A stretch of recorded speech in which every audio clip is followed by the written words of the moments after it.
बिस्मिल्लाहिर्रहमानिर्रहीम। अस्सलामुअलैकुम। मेरा नाम डॉक्टर अकील महबूब है। सबसे पहले हमें अल्लाह ताला का शुक्रिया अदा करना चाहिए कि उसने हमें बहुत सी नेमतों से नवाजा है। और आज हम जिस हाल में भी हैं, हमें ये देखना चाहिए कि बहुत से लोग इस तरह से हैं जो कि हमसे कमतर हैं, या बहुत से लोग इस तरह से हैं जो कि बहुत सी ज़्यादा चीज़ों में मजूर हैं, या डिसेबल हैं, या किसी भी हालत में है। उनको देख के अल्लाह से शुक्रिया अदा करना चाहिए और हर वक्त डरते रहना चाहिए कि अल्लाह हमें मुसीबतों से बचा के रखे। फिज़ियोथेरेपी की फील्ड में आने के बाद रोज़ इस तरह के लोगों से डील करता हूँ, जिसमें रिहैबिलिटेशन के पेशेंट होते हैं, स्ट्रोक के पेशेंट होते हैं, फालिज के मरीज़ होते हैं, किसी को लकवा हुआ होता है और वो बहुत सी परेशानियों में मुब्तला होते हैं। कुछ केस इस तरह से होते हैं जिनके स्पेशल चाइल्ड होते हैं, मजूर बच्चे होते हैं, तो सारी ज़िंदगी उनकी केयर करना उनके माँ बाप के लिए बहुत मुश्किल टास्क होता है। तो इनमें दोनों केस पाए जाते हैं, जिसमें कुछ माँ बाप अपने बच्चों का बहुत ज़्यादा ख्याल रखते हैं, उनकी रिहैबिलिटेशन करवाते हैं, एक्सरसाइज की तरफ ध्यान देते हैं, उनको डेली एक्टिविटी की तरफ लेके आते हैं। और कुछ लोग इस तरह के होते हैं कि वो उन अपने बच्चों को वहाँ पे ही छोड़ देते हैं, अपने बच्चों की उस तरह से केयर नहीं करते जिस तरह से उनको करनी चाहिए।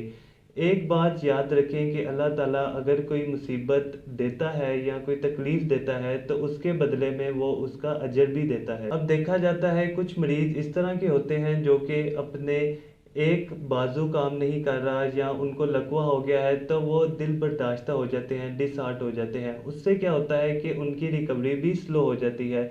हमें हर हाल में कोई परेशानी आई है तो अल्लाह का शुक्रिया अदा करना चाहिए कि उसने बड़े नुकसान से बचा लिया है। और उसके बाद जो परेशानी आई है, जो मुसीबत आई है, जो कोई फालिज हुआ है या कोई मजूरी है, उसको ठीक करने में उसकी रिहैबिलिटेशन के लिए काम करना चाहिए, ना कि उम्मीद हार जानी चाहिए। बहुत से मरीज़ ऐसे हैं फालिज के जो कि हफ्ते में, 2 हफ्ते में या ज़्यादा से ज़्यादा 1 महीने के अंदर भी रिकवर हो जाते हैं। और बहुत से केसेस ऐसे हैं, बहुत से मैसेजेस आते हैं कि हमें 2 साल हो गए हैं, कोई कह रहा है 4 साल हो गए हैं, हम कुछ ठीक हो गए हैं लेकिन अब बाकी का हिस्सा ठीक नहीं हो रहा। तो ऐसा क्यों है?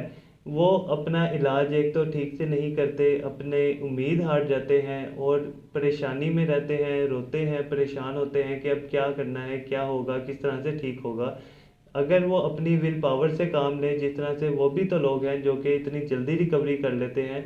अगर वो अपनी डाइट मेंटेन करें, ठीक है, साथ साथ अपनी सेहत का ख्याल रखें, अपने आप को खुश रखें, अपनी जिस हाल में भी हैं अल्लाह का शुक्र अदा करके अपने आप को ठीक करने की तरफ लगे रहें, एक पॉजिटिव माइंड के साथ, एक अच्छी होप के साथ अल्लाह से दुआ करते हुए अपनी कोशिश में लगे रहें तो जल्दी ठीक हो जाते हैं। इसलिए हमें किसी भी परेशानी में दिल बर्दाश्त नहीं होना चाहिए, अल्लाह का शुक्र अदा करना चाहिए कि उसने बाकियों से आपको बेहतर रखा हुआ है। ये वीडियो बनाने का मकसद ये है कि बहुत से लोग जो कि घर में बैठ गए हैं, उनको फालिज हुआ है या कोई भी मजूरी है, वो कुछ कर नहीं रहे, तो मैंने देखा है कि बहुत से लोग इस तरह से हैं जो कि बहुत जल्दी रिकवर कर जाते हैं। तो आप भी कर सकते हैं।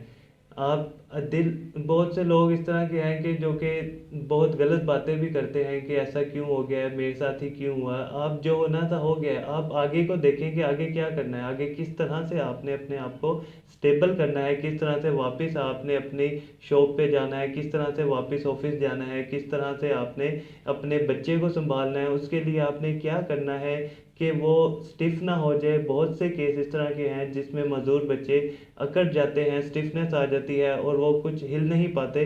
तो आपने क्या करना है, किस तरह से आपने उसकी केयर करनी है, डॉक्टर्स के पास जाएं, मशवरा लें। अगर आप कुछ लोग इस तरह के होते हैं कि वो नहीं अफोर्ड कर सकते, तो आप उस तरह से मशवरा लें कि हम किस तरह से घर में उसको उसकी एक्टिविटी करवा सकते हैं। आप महीने में एक आधी दफ़ा डॉक्टर से रब्ता कर सकते हैं और उनकी मेंटेनेंस के लिए काम कर सकते हैं।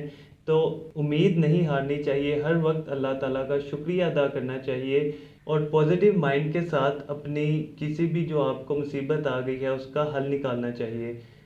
तो दुआ करता हूँ कि अल्लाह ताला हम सबको अपने हिफ्ज़ ईमान में रखे और उम्मीद है आपको इस वीडियो से एक सबक मिला होगा कि किस तरह से आपने आगे अब काम करना है।